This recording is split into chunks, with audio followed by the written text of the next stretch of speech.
আমরা আমাদের কাজ চালিয়ে যাব, আমাদের মানববন্ধন চালিয়ে যাব যে পর্যন্ত। আমরা আজকে এখানে আসছি যে, কিন্তু এই যে ভাড়াটা নিয়ে আসতে পারি নাই, অনেক কষ্টে আসছি। হঠাৎ কেন আমাদেরকে এই জিনিস বন্ধ করে দিল? এবং আজকে 8 বছর কাজ করতেছি, একদম এদের কাজগুলো আমগরে দিয়ে পূরণ করেছে।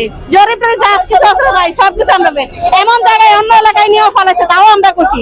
হঠাৎ মানে আমাদের বলছে যে প্রকল্প বাড়াবে বলবে, চিঠি দিয়েছে, হঠাৎ কিন্তু বন্ধ করে দিয়েছে।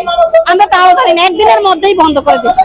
এখন আমরা অধিদপ্তরের কাছে যাইতেছি, বলতেছি, ওনারা শুধু আশাবাদে দিতেছে। গতকাল আমাদের অধিদপ্তর বলছে যে চাকরিতে আমাদেরকেই নিবে, কিন্তু এখনো আমরা কোনো কিছু পাইতেছি না, কোনো কাগজপত্র দেই না। ওনারা মুখে লাগে, কিন্তু আমাদেরকে আশ্বাস দিতেছে। এখন বলে যে সচিবালয় যদি আমাদেরকে দিয়ে দেয় তাহলে আমাদের ইয়ে হবে, এবং ওপি পাস হয়েছে, ওপি পাস হবে এটাই আমাদেরকে আশাবাদ দিতেছে, কিন্তু এখনো আমরা কোনো কিছু পাই না। আজকাল 3-6 মাস আমরা আন্দোলন চালিয়ে যেতেছি।